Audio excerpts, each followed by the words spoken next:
Hey, youth and parents, it's John, and I wanted to take a minute to give you some really important announcements about some things we have coming up in the near future.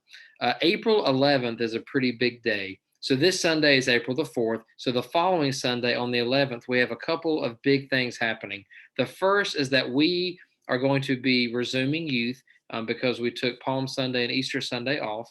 But on the 11th, we are going to be starting youth back up, and we're going to continue to meet at 3 o'clock instead of 6 o'clock. We've gotten a lot of good feedback on that.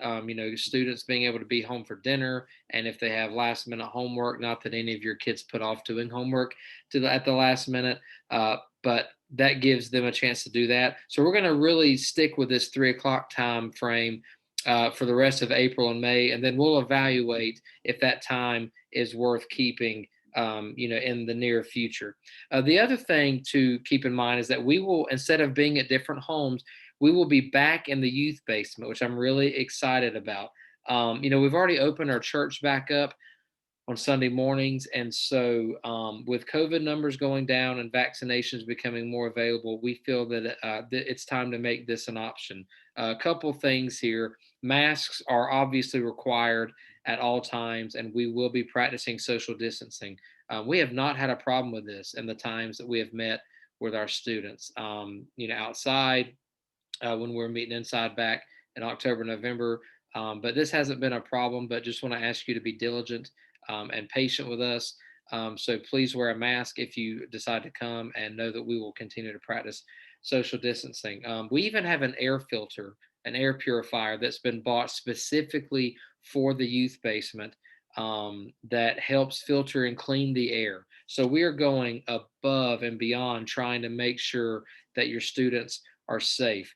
Um, so the other reason I wanted to start meeting back in the youth basement is because it allows us to better utilize Zoom, which helps us stay connected with more students in general. So if you're not entirely comfortable with your student being there in person, but you want them to stay connected on Sundays, then we are able to do this with technology. So if I'm doing a game with the students or giving a lesson to the students, and I'm using the PowerPoint presentation and I'm using the TV, I can do that with the kids or the students who are in front of me and the students who are on Zoom.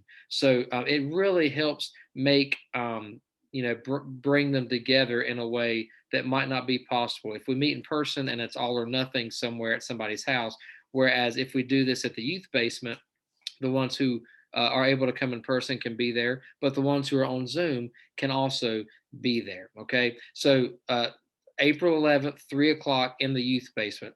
Also on April 11th, something that's really important is that we are going to be having a youth and parent meeting. And we will be doing this on Zoom at 6 o'clock, and I will send you the Zoom link for that in the next week. But we'll be talking about some potential summer plans, which includes possibly working with the Rutherford Housing Partnership, or RHP, for a week in June to participate in some local missions projects. So if you're unable to make the parent meeting on April the 11th, please let me know as soon as possible, and I will try to get the information out to you as soon as I can. I love you guys. I miss you, and I'm really excited about seeing you in person or on Zoom on the 11th. So if you have any questions, feel free to shoot me a text or email me. And otherwise, I'll see you guys soon.